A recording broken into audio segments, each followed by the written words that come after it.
guerra está a punto de estallar y dos hombres se preparan para luchar. Uno de ellos es Goliat.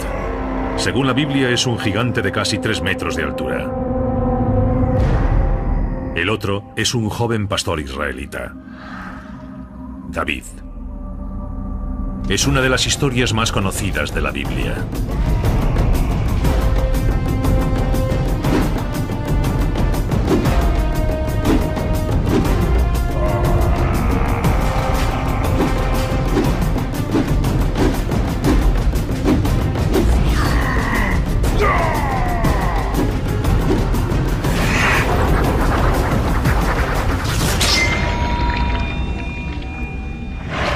Pero tras la heroica leyenda, se oculta una historia de ambiciones implacables, muertes violentas,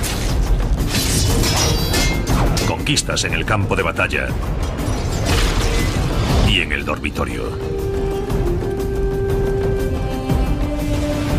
La gesta de David conseguirá unir a un pueblo, pero para lograrlo destrozará un país.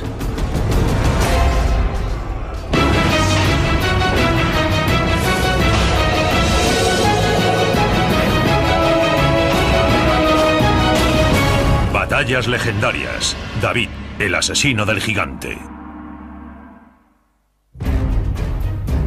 El legendario enfrentamiento entre David y Goliat se produce hacia el año 1015 a.C., una época en la que los israelitas están inmersos en una sangrienta guerra contra un feroz enemigo, los filisteos.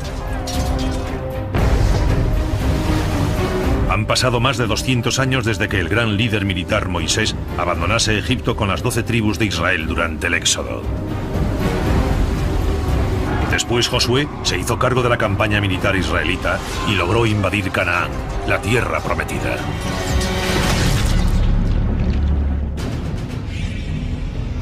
Tras 2 siglos y miles de vidas perdidas en las sangrientas batallas relatadas en la Biblia, los israelitas ya no llaman a esta tierra Canaán, ahora es su patria, Israel. Se han convertido en uno de los ejércitos más poderosos de la región y por primera vez los gobierna un rey, Saúl.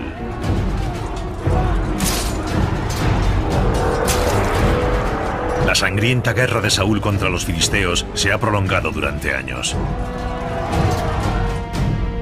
En este fatídico día, solo uno morirá en el valle de Ela. Pero será una muerte histórica e inolvidable. Los ejércitos combatieron durante varios días hasta un momento al que a menudo se llegaba en la antigüedad. Se creía que era Dios quien decidía las batallas y cada ejército elegía a un campeón. Los dos luchaban y el que vencía conseguía la victoria para su ejército.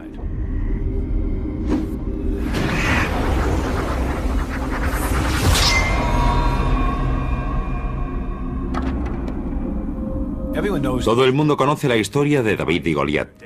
David se adentra en la llanura con su honda, ataca con ella a Goliat, le acierta entre los ojos y mata a Goliat. Entonces David se acerca y corta con su espada la cabeza a Goliat. La muerte de Goliat a manos de David marca un punto de inflexión en la guerra contra los filisteos. Pero hay algo aún más importante. El joven pastor emprende entonces un sangriento camino de intrigas, engaños y paranoia que finalmente lo llevará hasta el trono. Es uno de los aspectos más interesantes de la Biblia.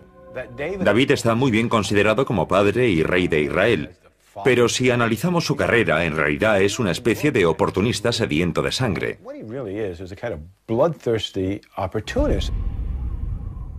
Más que una figura legendaria o una persona muy valiosa, parece un capo de la mafia.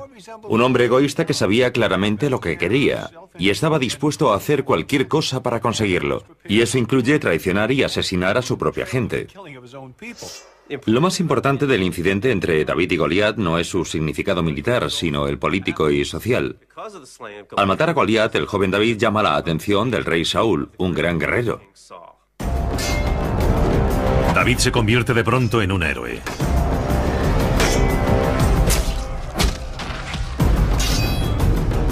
Es nombrado escudero personal del rey Saúl.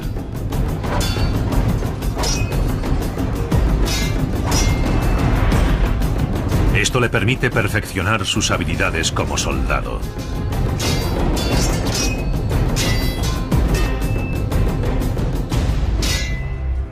Pero la admiración inicial de Saúl no tarda en convertirse en sospechas y celos.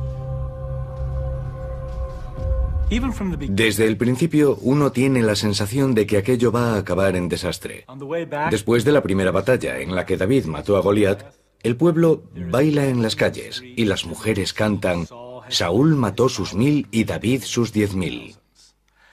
Saúl ha vivido 20 años de guerra brutal y David ha lanzado una sola piedra. Así que quizás podamos comprender que Saúl se sienta un poco celoso.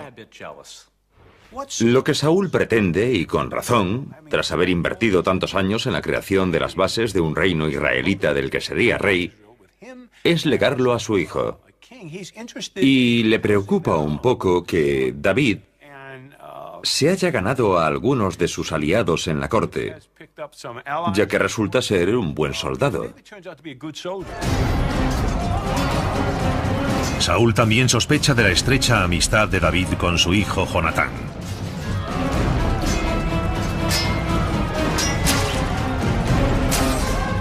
Los dos jóvenes comparten un vínculo fraternal dentro y fuera del campo de batalla.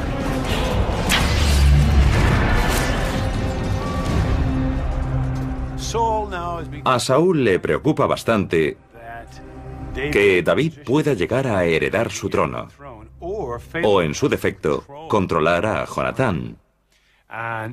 Esa será la causa de su ruptura con David. Para escapar de Saúl, David se marcha a Judá, la región del sur de Israel de la que procede. Pero incluso allí es perseguido por los sicarios de Saúl, por lo que abandona Israel y se alía con su mayor enemigo, los filisteos.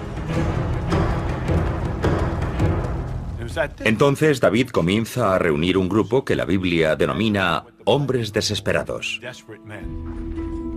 Son forajidos, mercenarios que se ponen de parte de los filisteos. Ahora David no solo es un forajido, se ha convertido literalmente en un traidor a su propio pueblo. Pero antes de aceptar la ayuda de David, los filisteos deben asegurarse de que no es un espía. En primer lugar, el príncipe filisteo pone a prueba la lealtad de David. ¿Y cómo se prueba la lealtad de un israelita? Ordena a David atacar asentamientos israelitas. El príncipe filisteo controla una región llamada Gat, que linda con la tribu de David, Judá. Las aldeas israelitas son un objetivo fácil. Así que envía a David contra ellas. David acata las órdenes y ataca a los pueblos fronterizos entre los filisteos y los reinos israelitas. Reúne el botín y lo envía al príncipe filisteo. Según la Biblia, mientras David y sus hombres están acampados cerca de Hebrón, el ejército filisteo emprende un audaz ataque contra los israelitas en el monte Gilboa. Saúl y los israelitas se encuentran en un terreno más alto. Parece que podrán contener el ataque de los filisteos.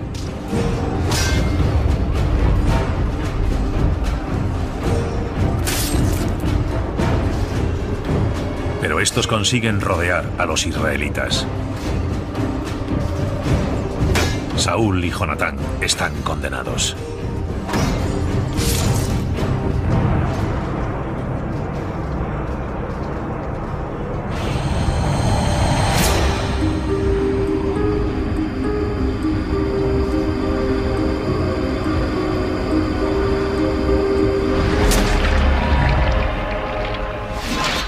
Saúl es herido varias veces.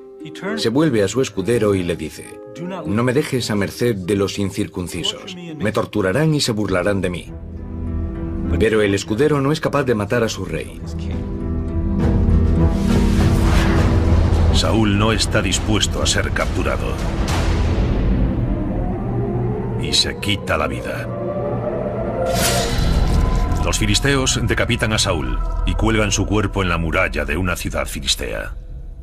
Desde la perspectiva de los filisteos, todo ha salido a pedir de boca. El monarca israelita ha muerto. Israel ha sido derrotado. Ahora los filisteos lo controlan todo. Pero los filisteos tienen un problema. Un heredero al reino de Saúl sigue vivo, su hijo Isbaal. Y ni él ni su comandante en jefe Abner están dispuestos a aceptar la derrota. Isbaal y Abner cruzan el río Jordán, pero su pueblo es demasiado pequeño y remoto para representar un verdadero problema. Por lo tanto, los filisteos simplemente lo ignoran. Sin embargo, sí pretenden controlar a la población israelita. Su respuesta es hacer rey a David. Un mensajero informa a David de la muerte de Saúl. Lleva consigo su corona. Los filisteos tienen en su poder la corona de Saúl y también su cabeza. De repente termina en manos de David.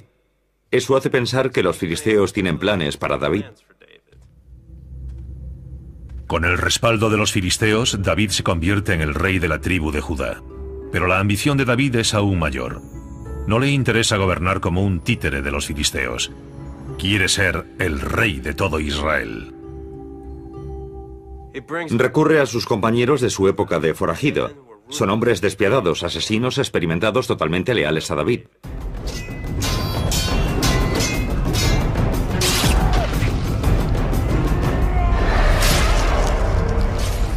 Ordena a los llamados Gigud, los 600 forajidos con los que ha combatido, establecerse en todas las aldeas y pueblos de Judá. No lo hace solo por ampliar su control político. Cuando tenga que reclutar tropas en los territorios israelitas, esos hombres podrán hacer cumplir su voluntad. David nombra a su sobrino Joab su comandante en jefe para emprender una guerra civil contra el ejército de Isbaal, cada vez mayor.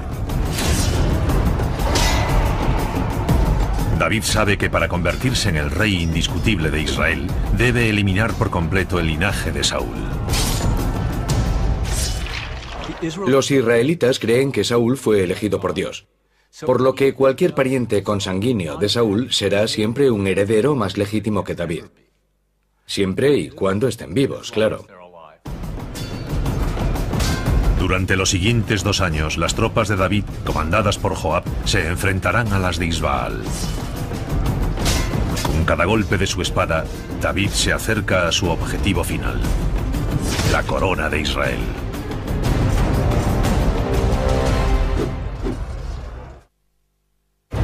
Año 1004 a.C. aproximadamente. Solo 10 años después de matar a Goliat, David combate en una sangrienta guerra civil con el fin de convertirse en el rey de todo Israel. El sobrino de David, Joab, comanda su ejército contra Isbaal, el hijo del fallecido rey israelita Saúl. La Biblia no dice nada sobre el número de batallas y fallecidos, pero deja muy claro que el ejército de Isbaal estaba recibiendo la peor parte. El arma de la época es la espada recta. Su hoja de hierro resulta letal contra el enemigo.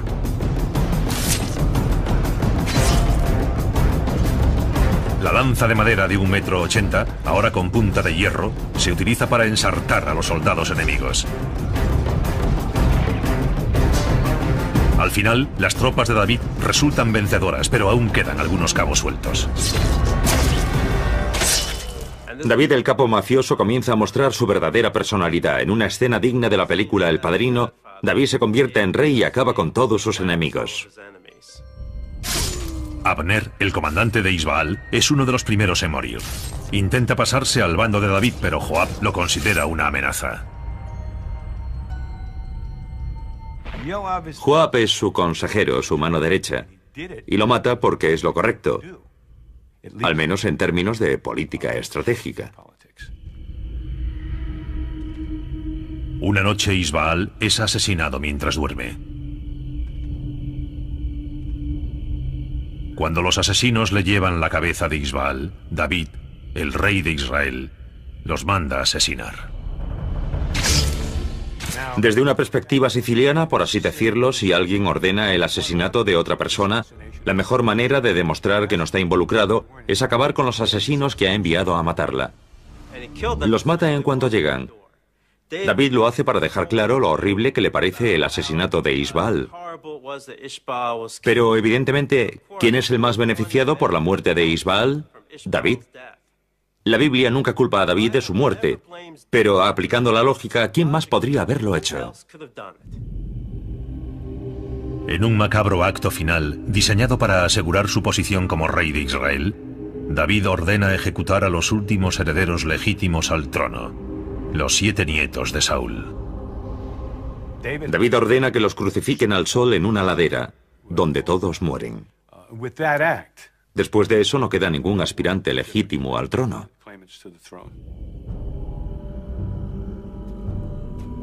David jamás será culpado por ninguno de estos asesinatos. Ya nadie podrá disputarle el trono de Israel, pero no se detendrá ahí. Su intención es convertir a Israel en un imperio. Digamos que David llega al poder por ser el tipo más duro y más ambicioso del barrio. Prácticamente no tiene límites cuando se trata de perseguir sus propios intereses. Su ascenso al trono es sangriento, y también lo serán sus esfuerzos por permanecer en el poder. El primer plan de David consiste en librarse de sus compromisos. Traiciona a los filisteos, que lo ayudaron a llegar al poder. Tras una serie de sangrientas batallas, consigue doblegarlos.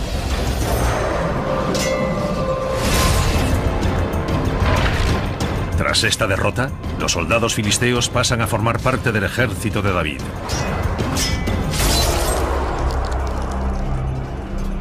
Además, le proporcionan su arma más preciada, el carro de guerra.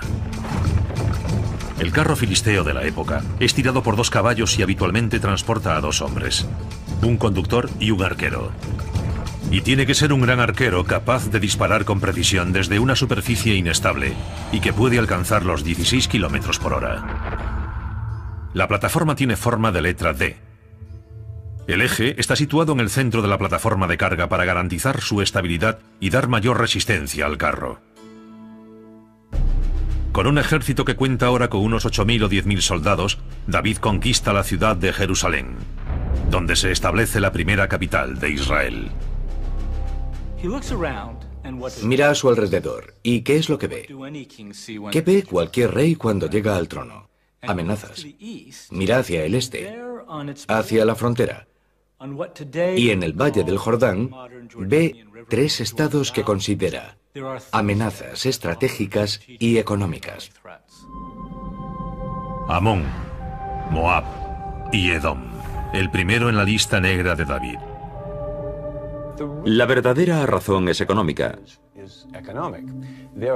En Edom hay grandes minas de hierro y cobre. Y además el camino de los reyes cruza Edom. El camino de los reyes une Siria y Egipto. David quiere tener libre acceso a esta importante ruta comercial, por lo que se dispone a invadir Edom. David intenta rápidamente someter Edom a Israel y lo hace con una brutalidad increíble.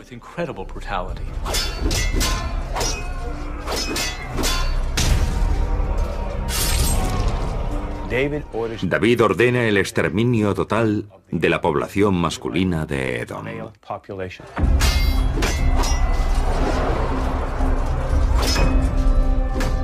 Las mujeres y los niños son vendidos como esclavos.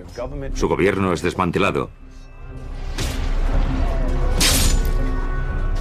Y básicamente Edom desaparece y pasa a formar parte de Israel. La brutal matanza de Edom es un claro mensaje para cualquiera que ose pensar en vengarse. Pero el derramamiento de sangre no ha hecho más que empezar. El siguiente en la lista negra es Moab. Ha conquistado Edom, destruido su población. Se ha hecho con todos sus recursos económicos y ha cortado el camino de los reyes. Ahora es el estado de Moab, fronterizo con Edom, el que parece amenazar la posesión de esos recursos. Es algo muy común en la historia. Un estado colchón se convierte de pronto en una amenaza que ha de ser neutralizada. Podríamos considerarlo el primer ejemplo en la historia de la teoría del dominó. David sabe que Moab no representa una verdadera amenaza militar para Israel, ya que se encuentra en la orilla opuesta del Mar Muerto, pero no quiere correr ningún riesgo y vuelve a demostrar que carece de compasión. David envía su ejército contra Moab y vence con gran rapidez. Su superioridad numérica debería bastar, pero nos encontramos con una interesante descripción de lo sucedido. 2 Samuel 8:2. Batió también a los moabitas, los hizo echarse a tierra y los midió con la cuerda. Lo que nos dice la Biblia es que todos los prisioneros en edad de combatir fueron colocados en 3 líneas. Las tropas de David se situaron entre 2 de las líneas y los pasaron por la espada. Básicamente eso significa que los decapitaron. Por segunda vez, David masacra un estado vecino, impidiendo que se levante contra él.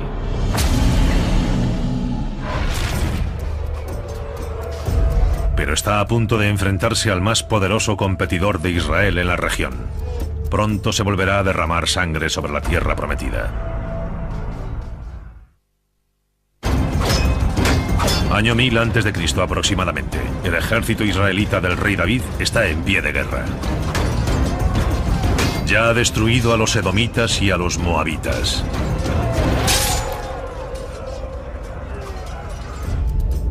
David conduce ahora a 10.000 soldados hacia el norte. Después de haber conquistado Edom y Moab, David centra su atención en Amón, el otro estado que compite con sus intereses en el valle del Jordán. La capital de los amonitas es Rabá, la actual Amán. Amón es el último y más importante de los 3 estados de la frontera oriental que David pretende conquistar. Es el principal competidor de Israel por la hegemonía de la región. Para comprender lo que sucedió en Rabá debemos tener en cuenta el contexto político. Los amonitas no eran tontos, podían ver con claridad la expansión de los intereses israelitas en el valle. Hubo algunas negociaciones entre David y Anún, el rey de Amón, pero en cierto momento David se queja de algún tipo de insulto diplomático. Los amonitas comprenden el mensaje y empiezan a buscar aliados a su alrededor. Encuentran a sus aliados en el norte, en la región de Aram, en la actual Siria. Se trata de un nuevo ejército que ha alcanzado el poder y cuyo líder, Hadadezer, tiene sus propias ambiciones. Hadadezer no es ningún tonto. Está buscando un pretexto para ampliar su influencia hacia el sur, hacia Israel, y detener el avance de David. Y este es el pretexto perfecto. Cuando David se entera de que los amonitas han pedido ayuda a Hadadezer, ordena a Joab que lleve su ejército a Rabá. Reúne a todo su ejército muy rápidamente y pone a su consejero Joab al mando.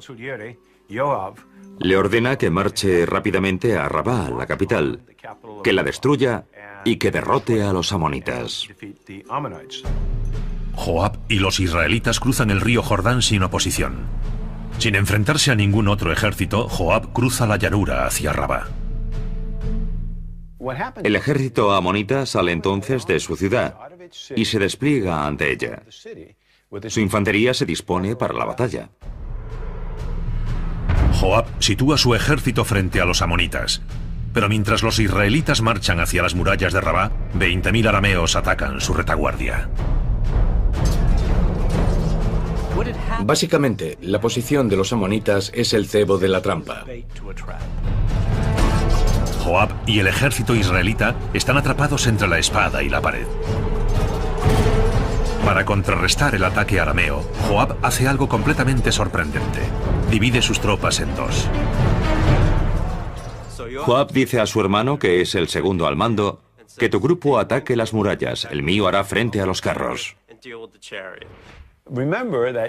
Recordemos que David tenía a su disposición vasallos cananeos y filisteos, cuya especialidad era la infantería pesada y los carros de guerra. Joab ordena a sus carros cananeos y filisteos dar la vuelta y cargar contra los arameos que se acercan por la llanura. Lo que sigue es un torbellino de carros que luchan por ganar la posición mientras la infantería combate en un sangriento cuerpo a cuerpo. Es una gran batalla con carros y se libra en campo abierto, en la llanura. Los arameos se llevan la peor parte y comienzan a huir. Y entonces Joab lanza al ataque toda su infantería.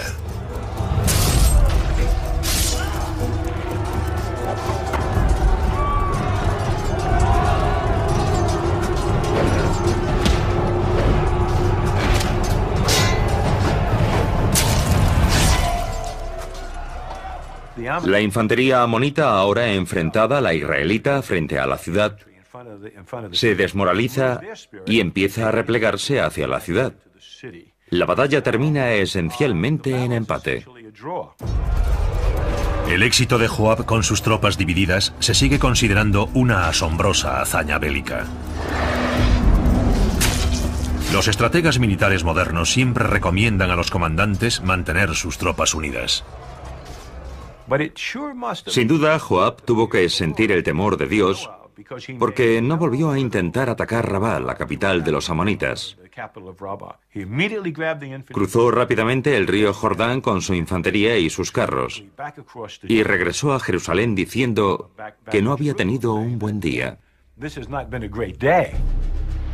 Después de la batalla, los arameos se retiran hacia el norte, hacia lo que hoy es el sur de Siria. David no pierde el tiempo. Según la Biblia, ordena que todo Israel se reúna. Esa expresión, todo Israel, significa en realidad todas las tropas disponibles, probablemente unos 20 o 25.000 soldados. David dirige personalmente a los israelitas hacia el norte, evitando pasar por Rabá, la capital, y cruzarse con el ejército amonita. Es un estratega inteligente, un poco más inteligente que Joab. No cruza el valle del Jordán por el mismo lugar que Joab. Lo recorre junto al río por la orilla israelita, utilizándolo para proteger su flanco. David y los israelitas se enfrentan con los arameos en algún lugar al sur de Sucot. Es la denominada batalla de Elam. Debemos pensar en la batalla de Elam como una lucha combinada de la infantería y los carros de guerra.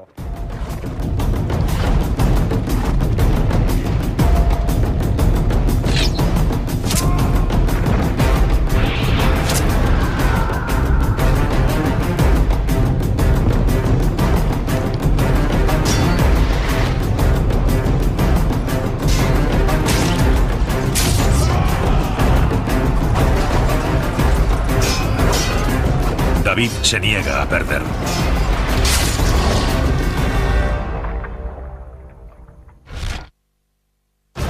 David, rey de los israelitas, hace honor a su brutal reputación. Sus víctimas son ahora los arameos y están siendo masacrados.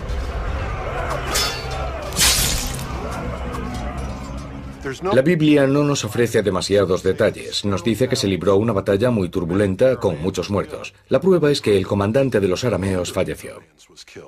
Eso suele significar que fueron aplastados por completo.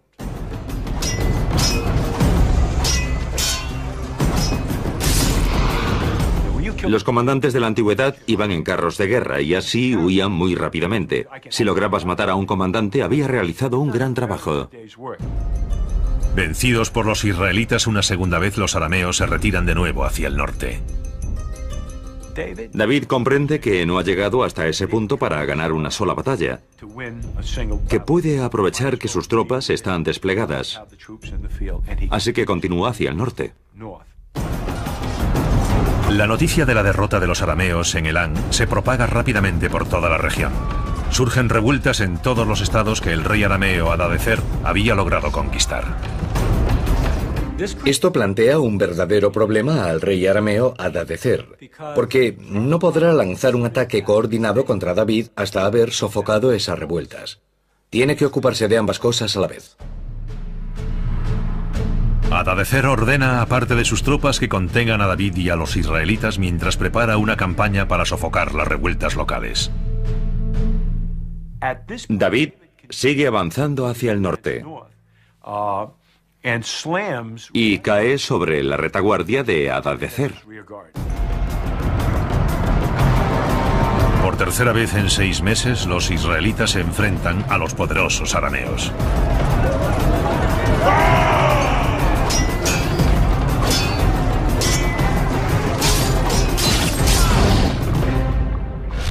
Entonces David llega hasta el grueso del ejército de Hadadezer. Este da la vuelta y se produce una gran batalla en la que, según la Biblia, murieron miles de hombres.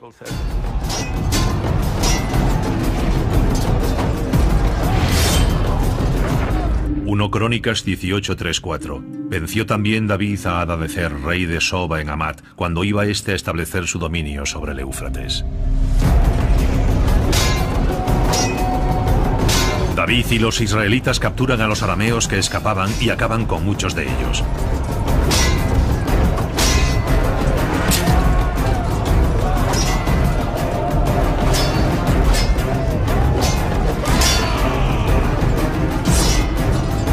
El imperio de Hadadezer es destruido.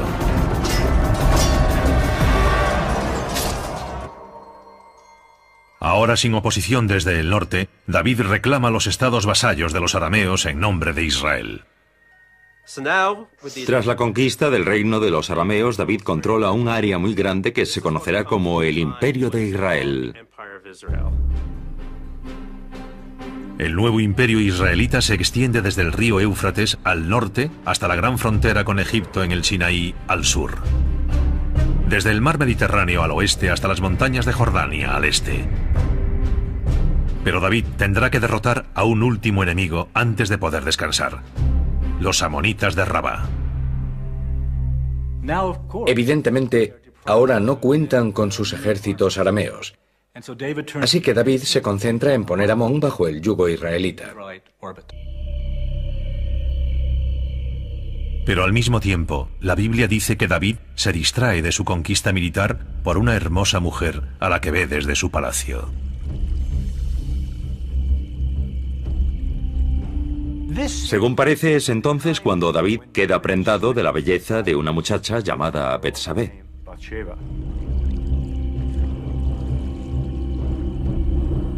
Algunos analistas sospechan que en lugar de liderar personalmente su ejército en la batalla, David se queda en Jerusalén para intentar conquistar a Betsabé.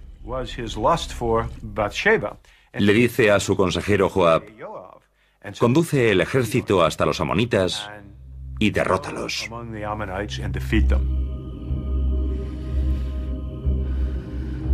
David ordena que le traigan a Betsabé, pero es una mujer casada. Su marido Urías, el hitita, está a las órdenes de Joab en el ejército israelita. Menudo escándalo. David es un personaje legendario, está considerado un gran guerrero y un gran unificador. Es el fundador del primer Estado-nación israelita, un personaje muy bien tratado en la Biblia. Pero también se ha hablado mucho de sus debilidades, especialmente con las mujeres.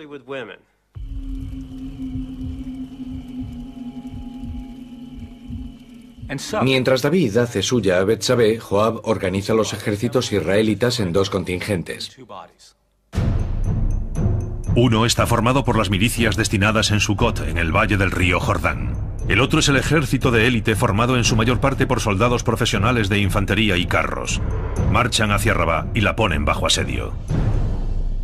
En esa época, los israelitas carecían de equipo de asedio. Habitualmente invadían las ciudades asaltándolas.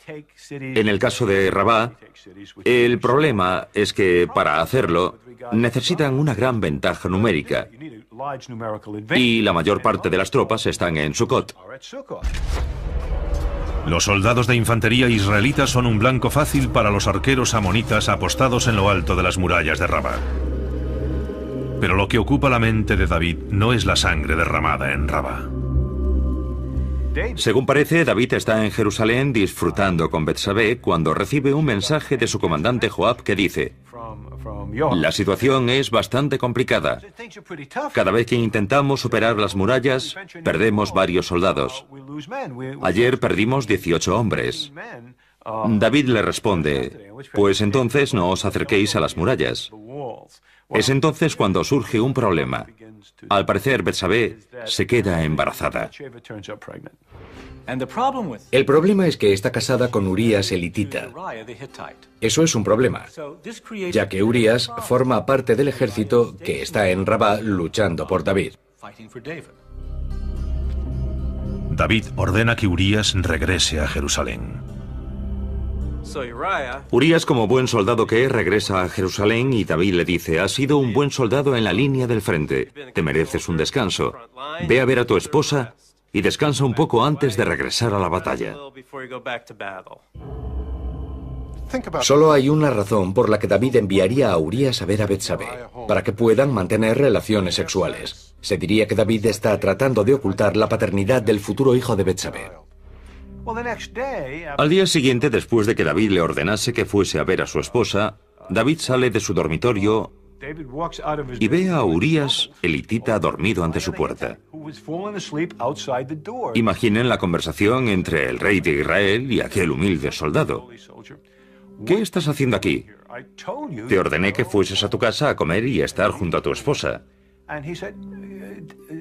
Y él contestaría: Señor, ¿cómo podría hacerlo mientras mis compañeros están en peligro en el frente de batalla? No puedo ir a ver a mi esposa. Eso no estaría bien por mi parte. Urías es fiel al código de honor de los soldados israelitas. Mientras estemos en guerra, ninguno estará con su esposa. Todos para uno y uno para todos, por así decirlo. Pero al negarse a ver a su esposa, Urías se ha condenado. La Biblia dice que David escribe una nota para el comandante Joab y la envía a la línea del frente con Urías. 2 Samuel 11, 14, 15 escribió en la carta: poned a Urías en el punto en que más recia sea la batalla, y después dejadlo solo para que sea herido y muera.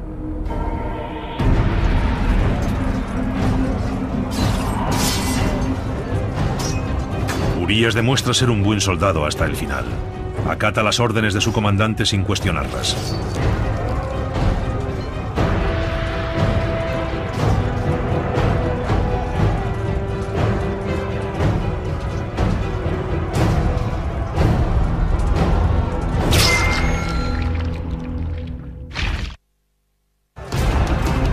Urías elitita es un soldado valiente que lucha por los israelitas. Pero el gran rey David lo ha condenado a morir. David no ha logrado disimular el embarazo de Betsabé y simplemente decide que maten a su marido casi al estilo de la mafia. Y evidentemente, quien se encarga del trabajo es su consejero Joab. Joab envía a Urías a una batalla en la que es imposible que sobreviva.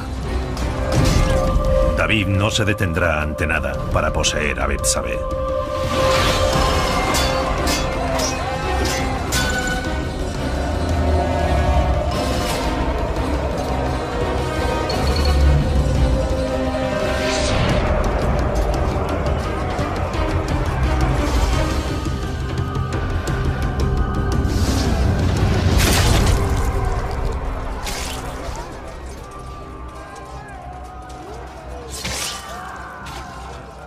En Jerusalén, Betsabé se entera de que Urías ha muerto en combate y viste de luto, algo habitual en su cultura. Tan pronto como su luto termina, el rey David la llama para que sea su esposa. Pero el comportamiento de David no queda impune. Según la Biblia, es la voluntad de Dios que el bebé muera como castigo por los pecados de David. Urías está muerto. David ha convertido a Betsabé en su esposa, un escándalo muy propio del Antiguo Testamento. Pero el ejército todavía está librando una batalla en Rabá. Los israelitas siguen atrapados fuera de las murallas de Rabá. Y David envía un mensaje a Joab. Intensifica el ataque y gana la batalla.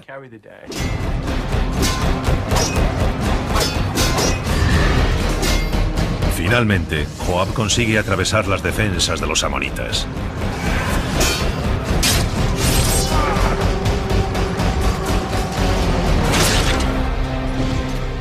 Entonces Joab envía un mensaje a David. Todo va bien, pero será mejor que vengas. Todos saben que no estás aquí. El pueblo me otorgará a mí esta victoria. David no es tonto, sabe que ser rey implica hacer las cosas que hace un rey. Por tanto, marcha hasta Sucot, reúne al resto de sus tropas y se dirige hacia Rabá. Ahora su ejército es aún más numeroso y la ciudad es asaltada.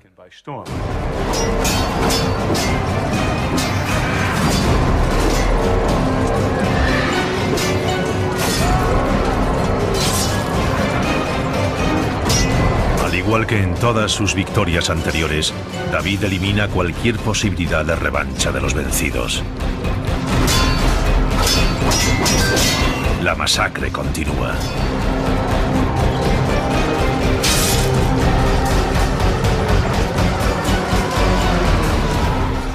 Según la Biblia, los hizo trabajar en los hornos de ladrillos, que es lo que el faraón había hecho con los israelitas, ponerlos a trabajar en la construcción. Una de sus primeras tareas será derribar sus propias murallas. Es algo muy común en aquellos tiempos. Cuando un enemigo tomaba una ciudad, destruía sus defensas para que no pudiese volver a defenderse. David ha alcanzado todos sus objetivos. Ha nacido el imperio israelita. Llega al poder de un modo sangriento e impone un régimen sangriento para permanecer en él. Se vuelve tan malvado que incluso su propio pueblo provoca revueltas contra David. Incluso su propio hijo. Hoy la llamaríamos una familia disfuncional. David sigue casado con Betsabé. Su primer hijo muere, pero tiene otras esposas y concubinas. Y finalmente tiene muchos más hijos, uno de los cuales es Absalón. Pues resulta que Absalón mata a su hermano mayor porque éste viola a su hermanastra. Esto marcará una ruptura entre David y Absalón. La ruptura se convierte en una verdadera rebelión. Dos ejércitos israelitas se enfrentan en lo que se conoce como la batalla del bosque de Efraín. Absalón quiere destronar a David y convertirse en rey. Pero su ejército será aniquilado.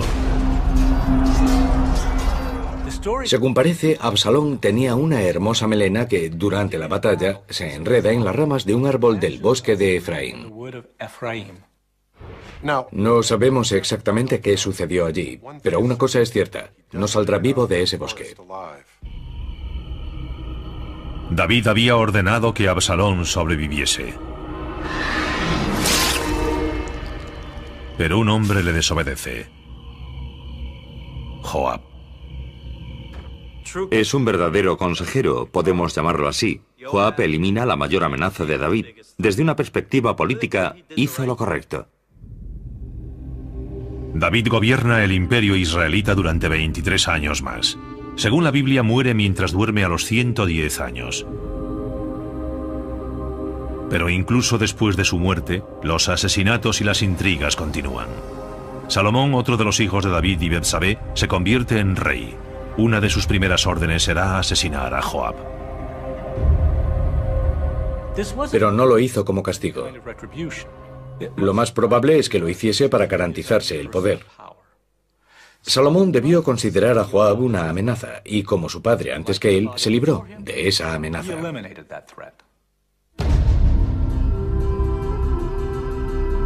David es la figura más popular de la Biblia. Ponen su nombre a algunos niños. Se le considera un héroe, la persona que fundó el imperio israelita, el Estado-nación. Es un personaje casi mítico. Pero cuando analizamos sus actos resulta ser muy humano. Personalmente me parece aún más fascinante el que la gente lo considere una especie de personaje mítico a emular, pues tenía muchos defectos. David es venerado en todas las épocas por haber unificado las tribus de Israel y fundar el imperio israelita. Al igual que otros muchos conquistadores, también fue ambicioso, traicionero y despiadado. Según la Biblia, al final de su vida siempre sentía frío, ya no era capaz de sentir calor. Tal vez eso, como sus increíbles hazañas, fue también un regalo de Dios.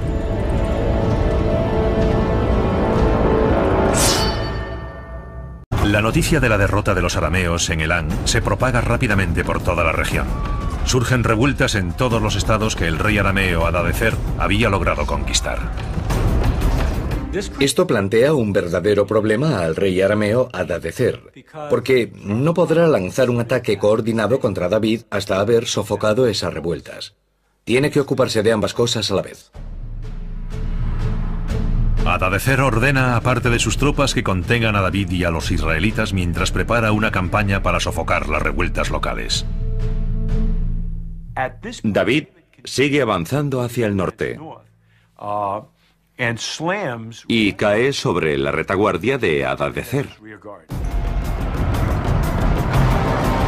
Por tercera vez en 6 meses, los israelitas se enfrentan a los poderosos arameos.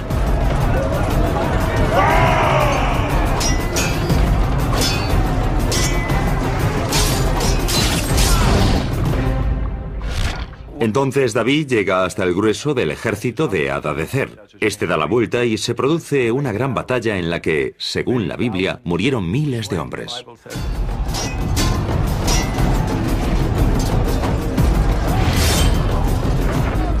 Crónicas 18:3-4. Venció también David a Hadadezer, rey de Soba en Hamat, cuando iba éste a establecer su dominio sobre el Éufrates.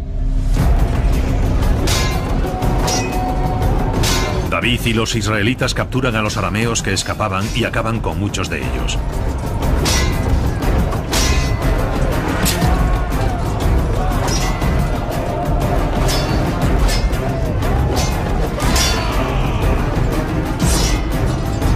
El imperio de Hadadezer es destruido.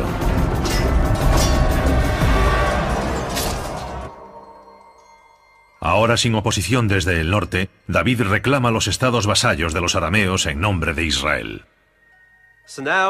Tras la conquista del reino de los arameos, David controla un área muy grande que se conocerá como el Imperio de Israel. El nuevo imperio israelita se extiende desde el río Éufrates al norte hasta la gran frontera con Egipto en el Sinaí al sur. Desde el mar Mediterráneo al oeste hasta las montañas de Jordania al este. Pero David tendrá que derrotar a un último enemigo antes de poder descansar: los amonitas de Rabá. Evidentemente, ahora no cuentan con sus ejércitos arameos. Así que David se concentra en poner a Amón bajo el yugo israelita. Pero al mismo tiempo, la Biblia dice que David se distrae de su conquista militar por una hermosa mujer a la que ve desde su palacio. Según parece, es entonces cuando David queda prendado de la belleza de una muchacha llamada Betsabé.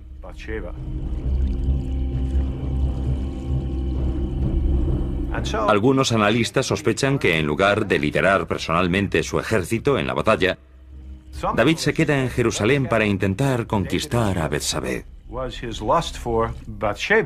Le dice a su consejero Joab: conduce el ejército hasta los amonitas y derrótalos.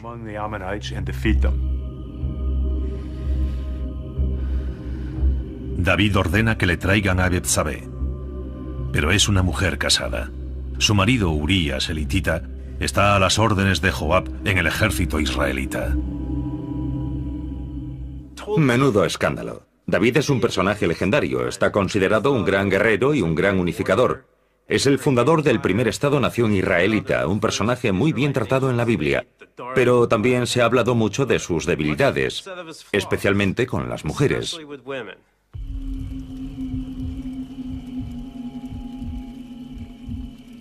Mientras David hace suya a Betsabé, Joab organiza los ejércitos israelitas en 2 contingentes.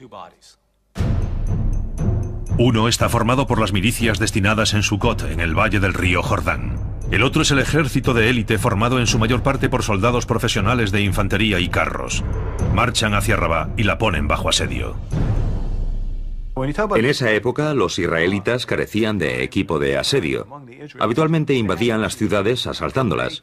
En el caso de Rabá, el problema es que para hacerlo necesitan una gran ventaja numérica. Y la mayor parte de las tropas están en Sucot.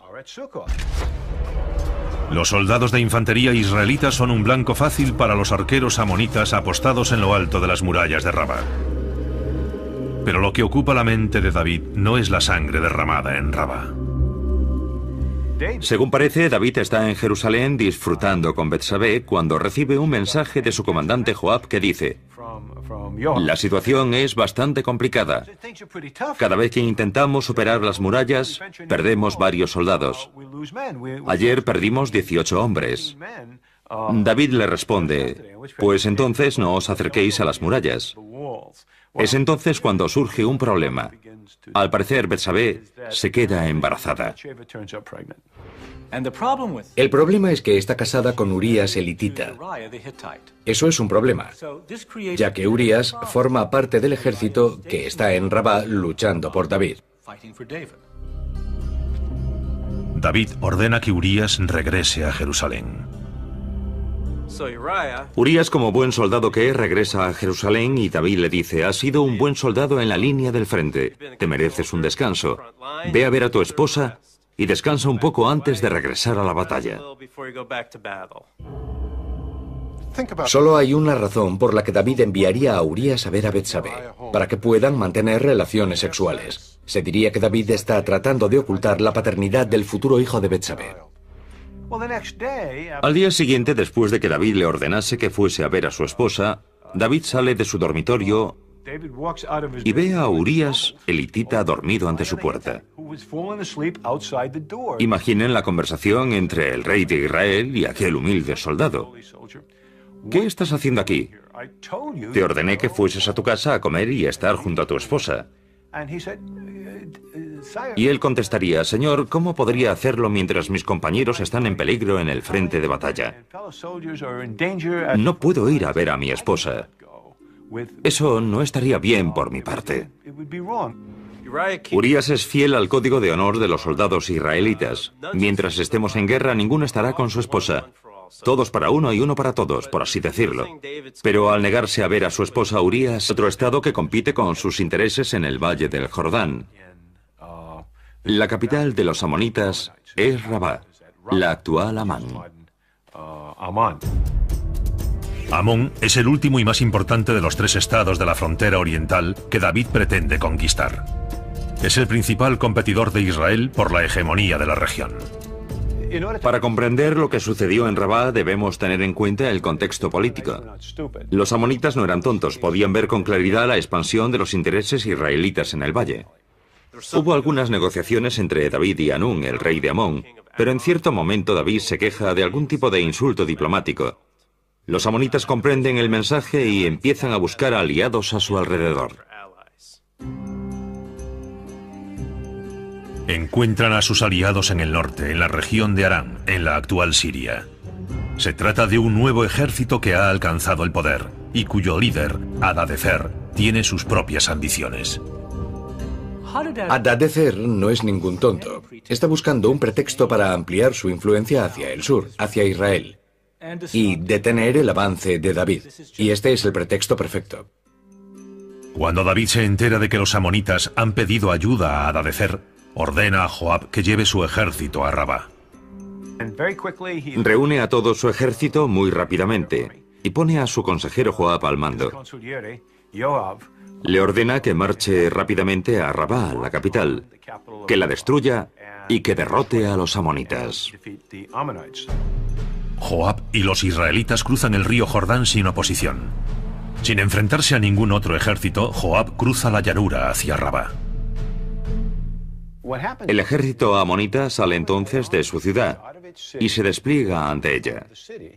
Su infantería se dispone para la batalla.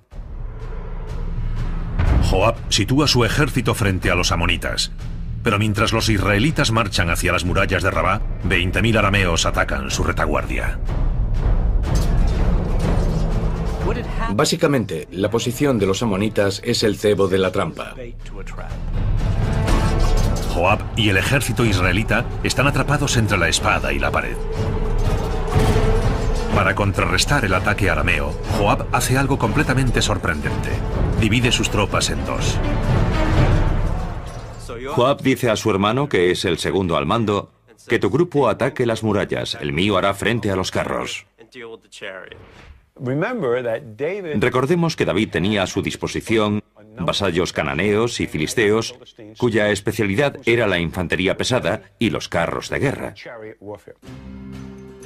Joab ordena a sus carros cananeos y filisteos dar la vuelta y cargar contra los arameos que se acercan por la llanura. Lo que sigue es un torbellino de carros que luchan por ganar la posición, mientras la infantería combate en un sangriento cuerpo a cuerpo. Es una gran batalla con carros y se libra en campo abierto, en la llanura. Los arameos se llevan la peor parte y comienzan a huir. Y entonces Joab lanza al ataque toda su infantería.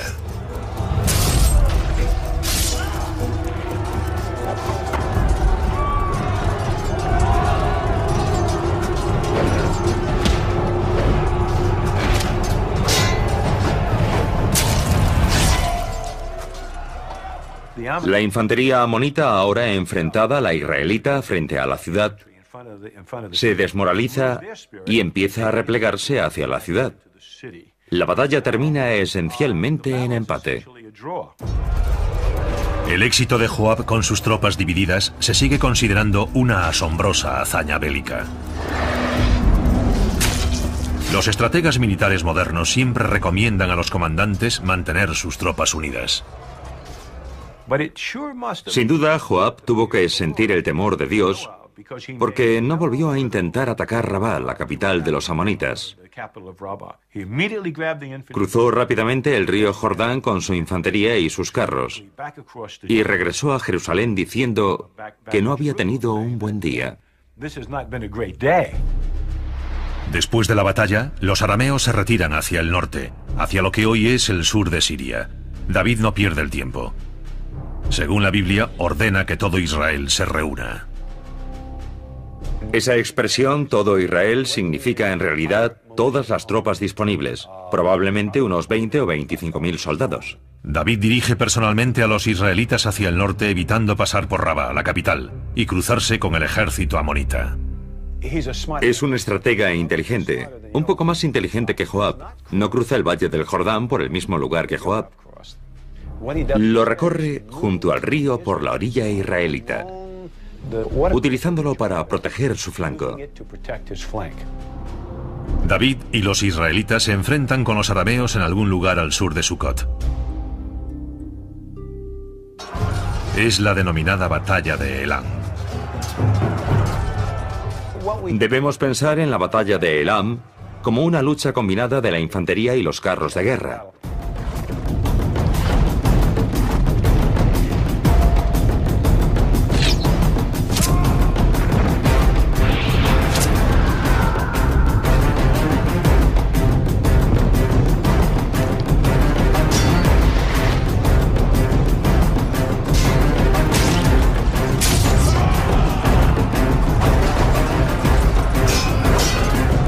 David se niega a perder.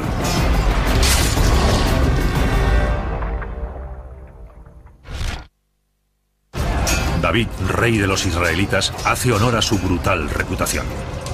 Sus víctimas son ahora los arameos y están siendo masacrados.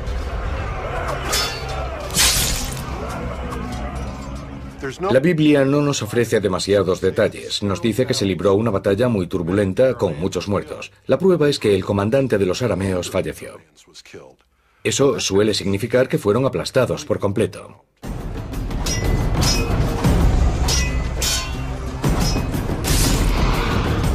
Los comandantes de la antigüedad iban en carros de guerra y así huían muy rápidamente. Si lograbas matar a un comandante, había realizado un gran trabajo.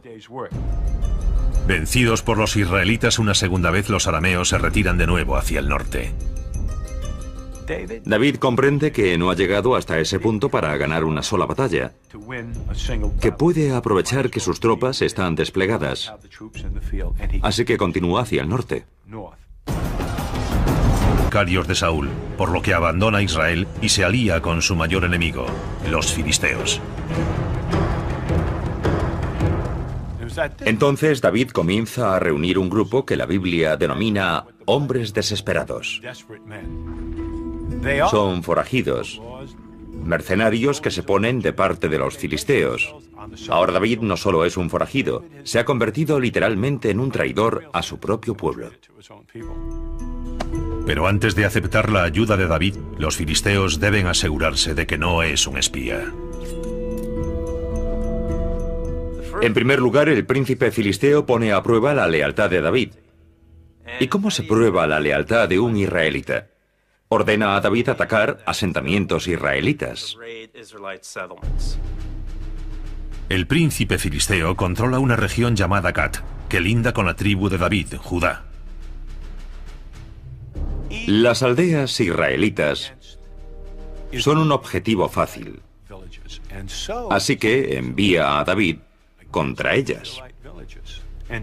David acata las órdenes y ataca a los pueblos fronterizos entre los filisteos y los reinos israelitas. Reúne el botín y lo envía al príncipe filisteo. Según la Biblia, mientras David y sus hombres están acampados cerca de Hebrón, el ejército filisteo emprende un audaz ataque contra los israelitas en el monte Gilboa. Saúl y los israelitas se encuentran en un terreno más alto. Parece que podrán contener el ataque de los filisteos.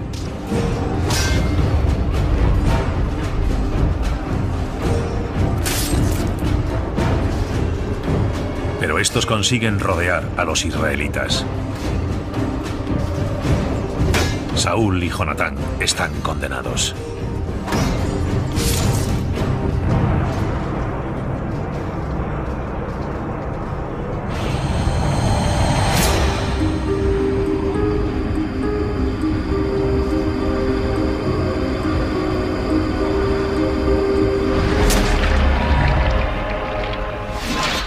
Saúl es herido varias veces. Se vuelve a su escudero y le dice: no me dejes a merced de los incircuncisos. Me torturarán y se burlarán de mí. Pero el escudero no es capaz de matar a su rey. Saúl no está dispuesto a ser capturado. Y se quita la vida. Los filisteos decapitan a Saúl y cuelgan su cuerpo en la muralla de una ciudad filistea. Desde la perspectiva de los filisteos, todo ha salido a pedir de boca. El monarca israelita ha muerto. Israel ha sido derrotado. Ahora los filisteos lo controlan todo. Pero los filisteos tienen un problema. Un heredero al reino de Saúl sigue vivo, su hijo Isbaal. Y ni él ni su comandante en jefe Abner están dispuestos a aceptar la derrota. Isbaal y Abner cruzan el río Jordán, pero su pueblo es demasiado pequeño y remoto para representar un verdadero problema. Por lo tanto, los filisteos simplemente lo ignoran. Sin embargo, sí pretenden controlar a la población israelita. Su respuesta es hacer rey a David. Un mensajero informa a David de la muerte de Saúl. Lleva consigo su corona. Los filisteos tienen en su poder la corona de Saúl y también su cabeza. De repente termina en manos de David. Eso hace pensar que los filisteos tienen planes para David. Con el respaldo de los filisteos, David se convierte en el rey de la tribu de Judá. Pero la ambición de David es aún mayor. No le interesa gobernar como un títere de los filisteos. Quiere ser el rey de todo Israel. Recurre a sus compañeros de su época de forajido. Son hombres despiadados, asesinos experimentados, totalmente leales a David.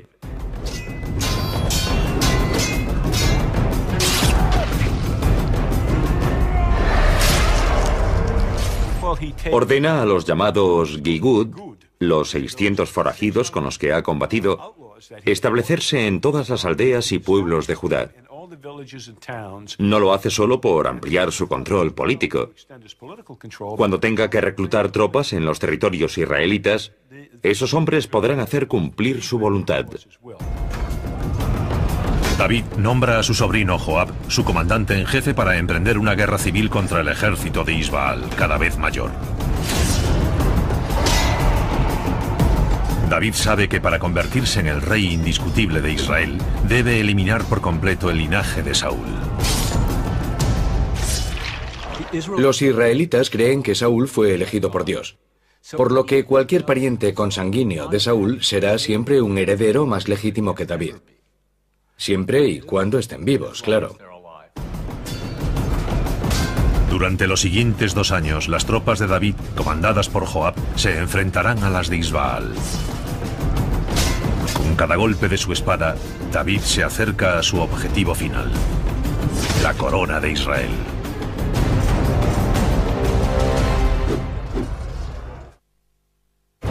Año 1004 a.C. aproximadamente.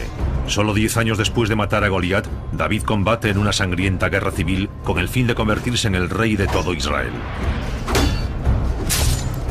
El sobrino de David, Joab, comanda su ejército contra Isbaal, el hijo del fallecido rey israelita Saúl. La Biblia no dice nada sobre el número de batallas y fallecidos, pero deja muy claro que el ejército de Isbaal estaba recibiendo la peor parte. El arma de la época es la espada recta. Su hoja de hierro resulta letal contra el enemigo.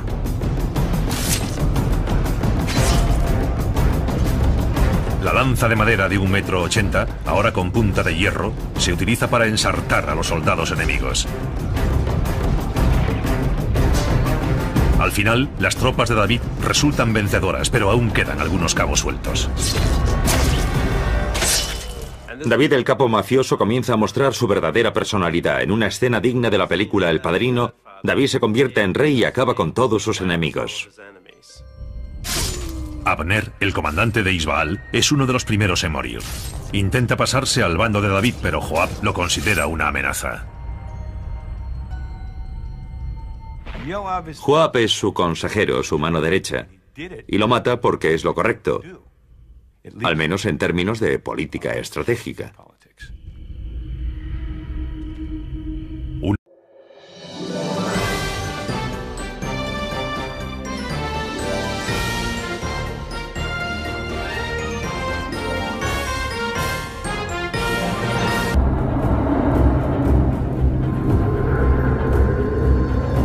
La guerra está a punto de estallar y 2 hombres se preparan para luchar. Uno de ellos es Goliat. Según la Biblia, es un gigante de casi 3 metros de altura. El otro es un joven pastor israelita, David. Es una de las historias más conocidas de la Biblia.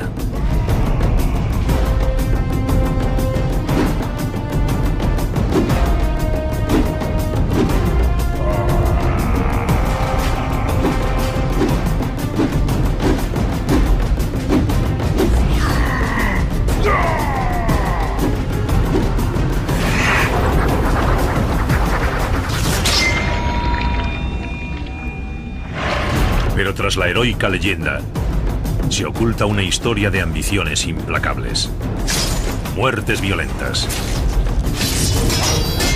conquistas en el campo de batalla y en el dormitorio. La gesta de David conseguirá unir a un pueblo, pero para lograrlo destrozará un país.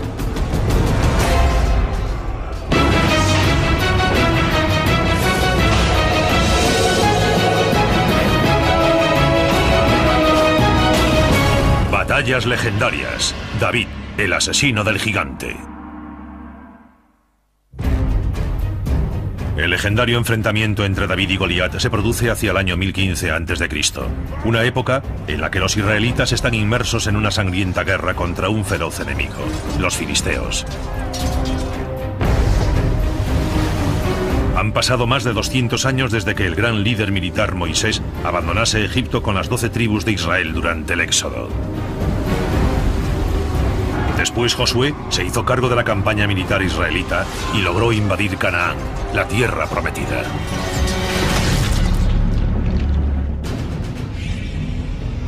Tras 2 siglos y miles de vidas perdidas en las sangrientas batallas relatadas en la Biblia, los israelitas ya no llaman a esta tierra Canaán, ahora es su patria, Israel. Se han convertido en uno de los ejércitos más poderosos de la región y por primera vez los gobierna un rey, Saúl.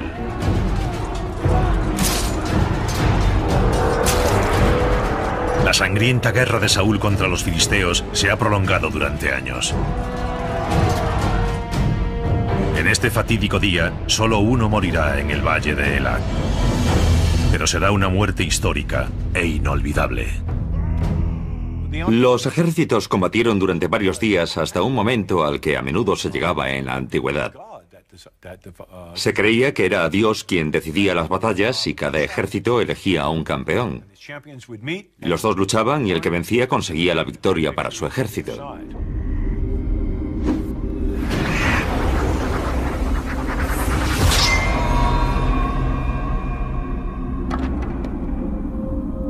Todo el mundo conoce la historia de David y Goliat.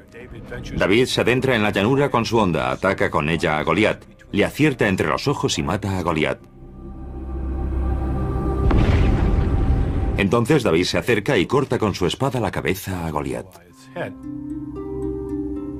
La muerte de Goliat a manos de David marca un punto de inflexión en la guerra contra los filisteos.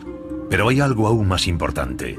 El joven pastor emprende entonces un sangriento camino de intrigas, engaños y paranoia que finalmente lo llevará hasta el trono. Es uno de los aspectos más interesantes de la Biblia. David está muy bien considerado como padre y rey de Israel. Pero si analizamos su carrera, en realidad es una especie de oportunista sediento de sangre.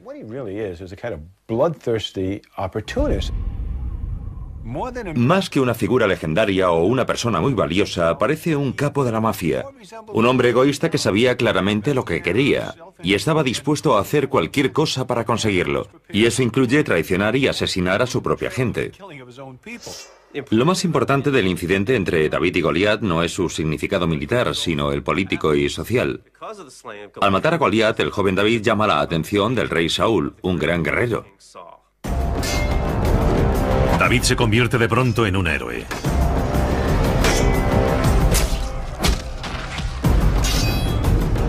Es nombrado escudero personal del rey Saúl.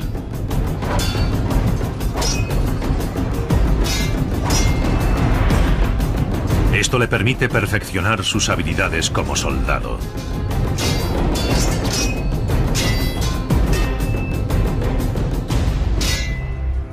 Pero la admiración inicial de Saúl no tarda en convertirse en sospechas y celos.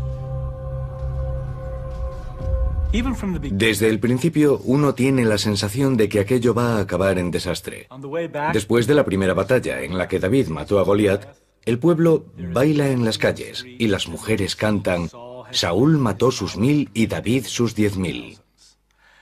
Saúl ha vivido 20 años de guerra brutal y David ha lanzado una sola piedra. Así que quizás podamos comprender que Saúl se sienta un poco celoso. Lo que Saúl pretende, y con razón, tras haber invertido tantos años en la creación de las bases de un reino israelita del que sería rey, es legarlo a su hijo. Y le preocupa un poco que David se haya ganado a algunos de sus aliados en la corte, ya que resulta ser un buen soldado. Saúl también sospecha de la estrecha amistad de David con su hijo Jonatán.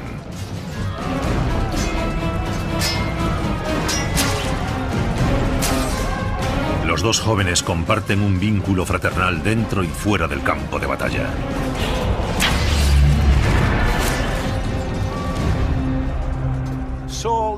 A Saúl le preocupa bastante que David pueda llegar a heredar su trono, o en su defecto, controlar a Jonatán.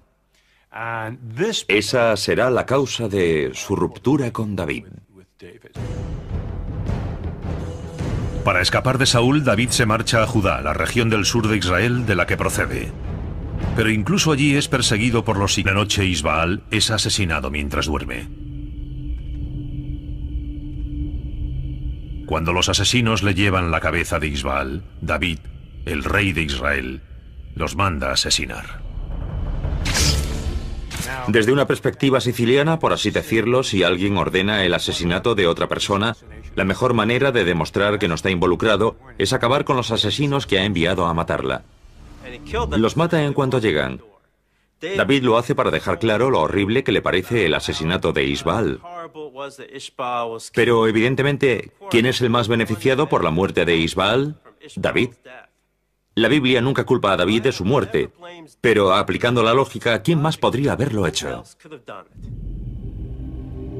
En un macabro acto final, diseñado para asegurar su posición como rey de Israel, David ordena ejecutar a los últimos herederos legítimos al trono, los 7 nietos de Saúl. David ordena que los crucifiquen al sol en una ladera, donde todos mueren. Después de eso no queda ningún aspirante legítimo al trono.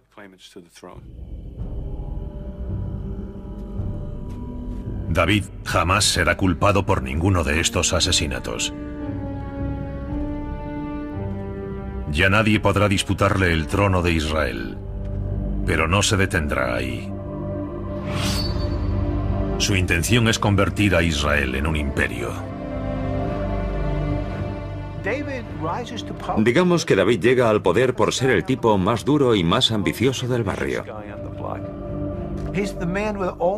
Prácticamente no tiene límites cuando se trata de perseguir sus propios intereses.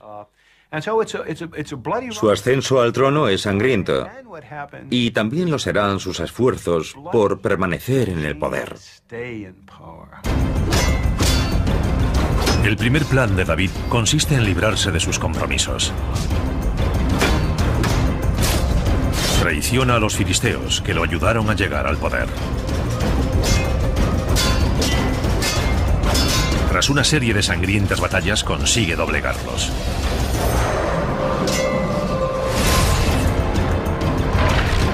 Tras esta derrota, los soldados filisteos pasan a formar parte del ejército de David.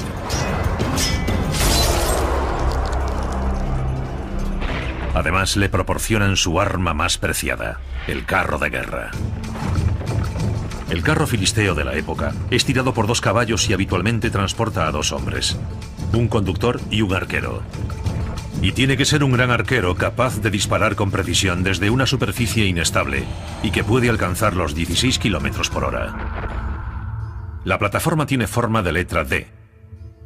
El eje está situado en el centro de la plataforma de carga para garantizar su estabilidad y dar mayor resistencia al carro. Con un ejército que cuenta ahora con unos 8.000 o 10.000 soldados, David conquista la ciudad de Jerusalén, donde se establece la primera capital de Israel. Mira a su alrededor. ¿Y qué es lo que ve? ¿Qué ve cualquier rey cuando llega al trono? Amenazas. Mira hacia el este, hacia la frontera. Y en el Valle del Jordán ve 3 estados que considera amenazas estratégicas y económicas. Amón, Moab y Edom, el primero en la lista negra de David. La verdadera razón es económica. En Edom hay grandes minas de hierro y cobre. Y además el camino de los reyes cruza Edom. El camino de los reyes une Siria y Egipto. David quiere tener libre acceso a esta importante ruta comercial, por lo que se dispone a invadir Edom. David intenta rápidamente someter Edom a Israel y lo hace con una brutalidad increíble.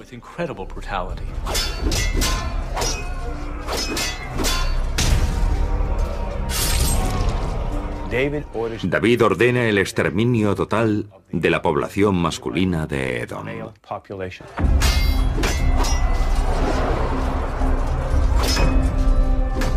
Las mujeres y los niños son vendidos como esclavos. Su gobierno es desmantelado. Y básicamente Edom desaparece y pasa a formar parte de Israel. La brutal matanza de Edom es un claro mensaje para cualquiera que ose pensar en vengarse. Pero el derramamiento de sangre no ha hecho más que empezar. El siguiente en la lista negra es Moab. Ha conquistado Edom, destruido su población. Se ha hecho con todos sus recursos económicos y ha cortado el camino de los reyes. Ahora es el estado de Moab, fronterizo con Edom, el que parece amenazar la posesión de esos recursos. Es algo muy común en la historia. Un estado colchón se convierte de pronto en una amenaza que ha de ser neutralizada. Podríamos considerarlo el primer ejemplo en la historia de la teoría del dominó. David sabe que Moab no representa una verdadera amenaza militar para Israel, ya que se encuentra en la orilla opuesta del Mar Muerto, pero no quiere correr ningún riesgo y vuelve a demostrar que carece de compasión. David envía su ejército contra Moab y vence con gran rapidez. Su superioridad numérica debería bastar, pero nos encontramos con una interesante descripción de lo sucedido.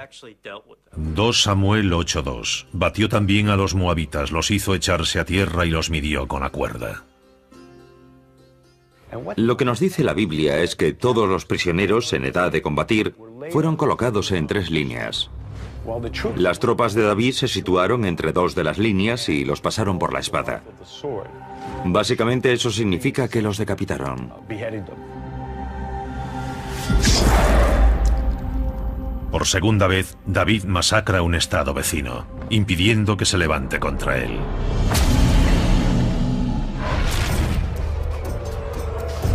Pero está a punto de enfrentarse al más poderoso competidor de Israel en la región. Pronto se volverá a derramar sangre sobre la tierra prometida. Año 1000 a.C. aproximadamente, el ejército israelita del rey David está en pie de guerra. Ya ha destruido a los edomitas y a los moabitas.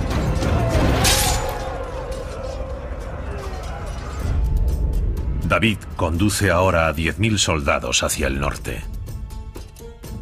Después de haber conquistado Edom y Moab, David centra su atención en Amón. Mientras David y sus hombres están acampados cerca de Hebrón, el ejército filisteo emprende un audaz ataque contra los israelitas en el monte Gilboa. Saúl y los israelitas se encuentran en un terreno más alto. Parece que podrán contener el ataque de los filisteos.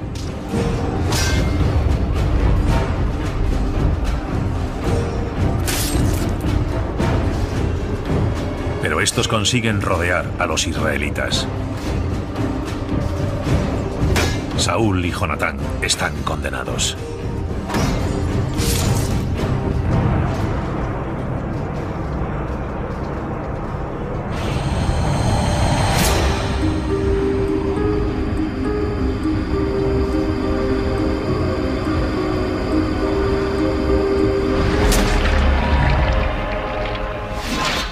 Saúl es herido varias veces. Se vuelve a su escudero y le dice: no me dejes a merced de los incircuncisos. Me torturarán y se burlarán de mí. Pero el escudero no es capaz de matar a su rey. Saúl no está dispuesto a ser capturado. Y se quita la vida. Los filisteos decapitan a Saúl y cuelgan su cuerpo en la muralla de una ciudad filistea. Desde la perspectiva de los filisteos, todo ha salido a pedir de boca. El monarca israelita ha muerto. Israel ha sido derrotado. Ahora los filisteos lo controlan todo. Pero los filisteos tienen un problema. Un heredero al reino de Saúl sigue vivo, su hijo Isbaal. Y ni él ni su comandante en jefe Abner están dispuestos a aceptar la derrota. Isbaal y Abner cruzan el río Jordán, pero su pueblo es demasiado pequeño y remoto para representar un verdadero problema. Por lo tanto, los filisteos simplemente lo ignoran. Sin embargo, sí pretenden controlar a la población israelita. Su respuesta es hacer rey a David. Un mensajero informa a David de la muerte de Saúl. Lleva consigo su corona. Los filisteos tienen en su poder la corona de Saúl y también su cabeza. De repente termina en manos de David. Eso hace pensar que los filisteos tienen planes para David. Con el respaldo de los filisteos, David se convierte en el rey de la tribu de Judá. Pero la ambición de David es aún mayor. No le interesa gobernar como un títere de los filisteos. Quiere ser el rey de todo Israel. Recurre a sus compañeros de su época de forajido. Son hombres despiadados, asesinos experimentados totalmente leales a David.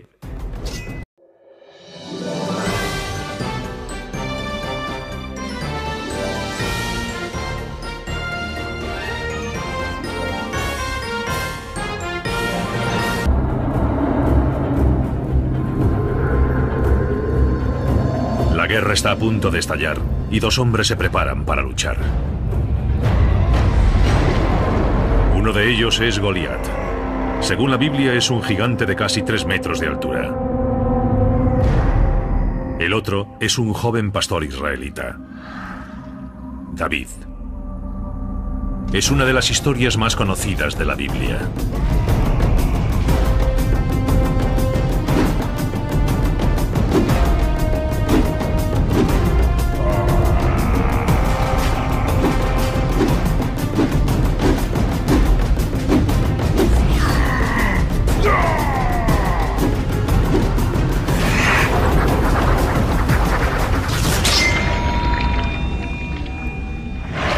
Pero tras la heroica leyenda, se oculta una historia de ambiciones implacables, muertes violentas, conquistas en el campo de batalla y en el dormitorio. La gesta de David conseguirá unir a un pueblo, pero para lograrlo destrozará un país.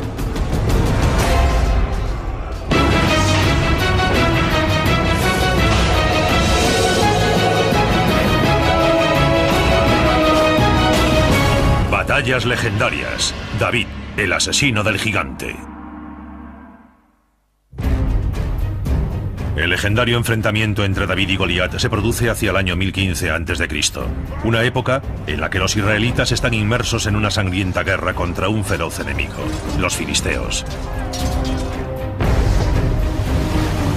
Han pasado más de 200 años desde que el gran líder militar Moisés abandonase Egipto con las 12 tribus de Israel durante el Éxodo. Después Josué se hizo cargo de la campaña militar israelita y logró invadir Canaán, la tierra prometida.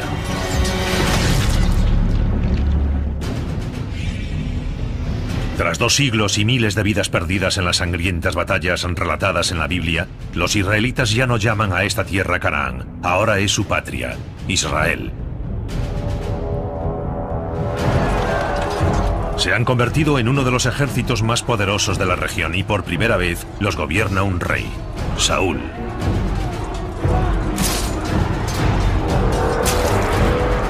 La sangrienta guerra de Saúl contra los filisteos se ha prolongado durante años. En este fatídico día, solo uno morirá en el valle de Elá. Pero será una muerte histórica e inolvidable. Los ejércitos combatieron durante varios días hasta un momento al que a menudo se llegaba en la antigüedad. Se creía que era Dios quien decidía las batallas y cada ejército elegía a un campeón. Los dos luchaban y el que vencía conseguía la victoria para su ejército.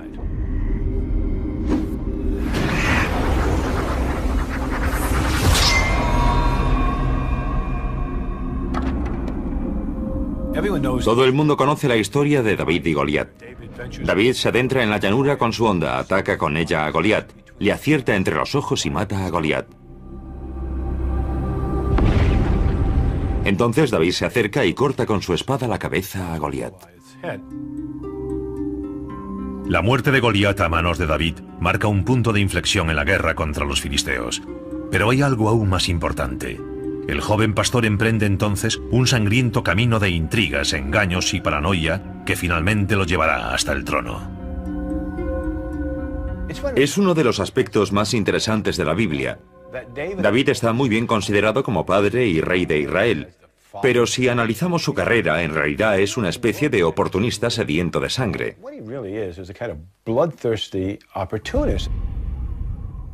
Más que una figura legendaria o una persona muy valiosa, parece un capo de la mafia. Un hombre egoísta que sabía claramente lo que quería y estaba dispuesto a hacer cualquier cosa para conseguirlo. Y eso incluye traicionar y asesinar a su propia gente. Lo más importante del incidente entre David y Goliat no es su significado militar, sino el político y social. Al matar a Goliat, el joven David llama la atención del rey Saúl, un gran guerrero. David se convierte de pronto en un héroe.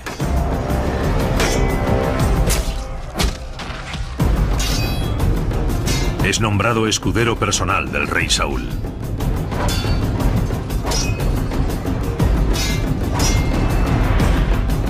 Es Esto le permite perfeccionar sus habilidades como soldado.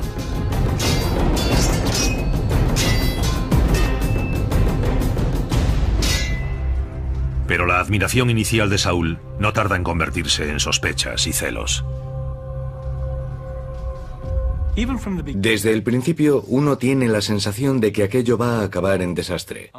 Después de la primera batalla en la que David mató a Goliat, el pueblo baila en las calles y las mujeres cantan: Saúl mató sus 1000 y David sus 10.000. Saúl ha vivido 20 años de guerra brutal y David ha lanzado una sola piedra. Así que quizás podamos comprender que Saúl se sienta un poco celoso. Lo que Saúl pretende, y con razón, tras haber invertido tantos años en la creación de las bases de un reino israelita del que sería rey, es legarlo a su hijo. Y le preocupa un poco que David se haya ganado a algunos de sus aliados en la corte, ya que resulta ser un buen soldado. Saúl también sospecha de la estrecha amistad de David con su hijo Jonatán.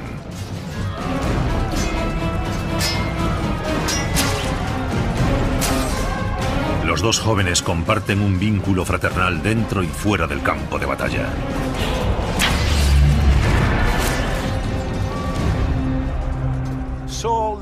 A Saúl le preocupa bastante que David pueda llegar a heredar su trono, o en su defecto, controlar a Jonatán. Esa será la causa de su ruptura con David. Para escapar de Saúl, David se marcha a Judá, la región del sur de Israel de la que procede. Pero incluso allí es perseguido por los sicarios de Saúl, por lo que abandona Israel y se alía con su mayor enemigo, los filisteos. Entonces David comienza a reunir un grupo que la Biblia denomina hombres desesperados. Son forajidos, mercenarios que se ponen de parte de los filisteos. Ahora David no solo es un forajido, se ha convertido literalmente en un traidor a su propio pueblo. Pero antes de aceptar la ayuda de David, los filisteos deben asegurarse de que no es un espía. En primer lugar, el príncipe filisteo pone a prueba la lealtad de David. ¿Y cómo se prueba la lealtad de un israelita? Ordena a David atacar asentamientos israelitas. El príncipe filisteo controla una región llamada Gat, que linda con la tribu de David, Judá. Las aldeas israelitas son un objetivo fácil. Así que envía a David contra ellas. David acata las órdenes y ataca a los pueblos fronterizos entre los filisteos y los reinos israelitas. Reúne el botín y lo envía al príncipe filisteo. Según la Biblia,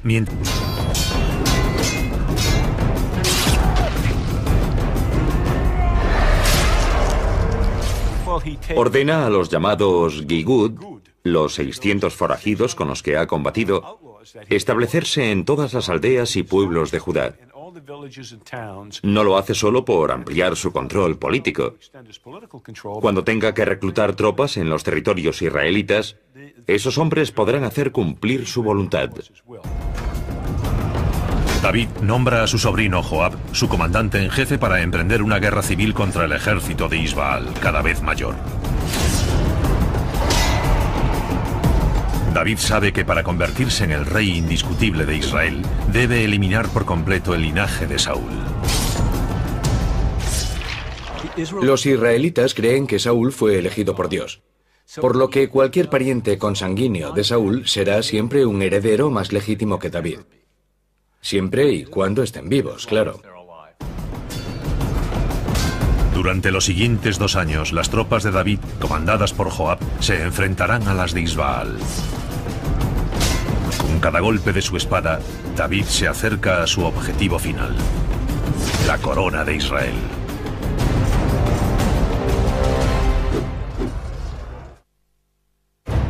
Año 1004 a.C. aproximadamente. Solo 10 años después de matar a Goliat, David combate en una sangrienta guerra civil con el fin de convertirse en el rey de todo Israel. El sobrino de David, Joab, comanda su ejército contra Isbaal, el hijo del fallecido rey israelita Saúl.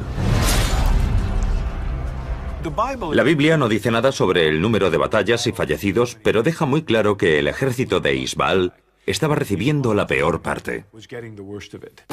El arma de la época es la espada recta. Su hoja de hierro resulta letal contra el enemigo.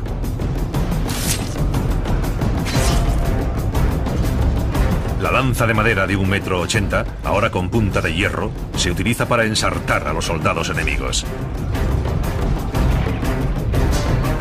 Al final, las tropas de David resultan vencedoras, pero aún quedan algunos cabos sueltos.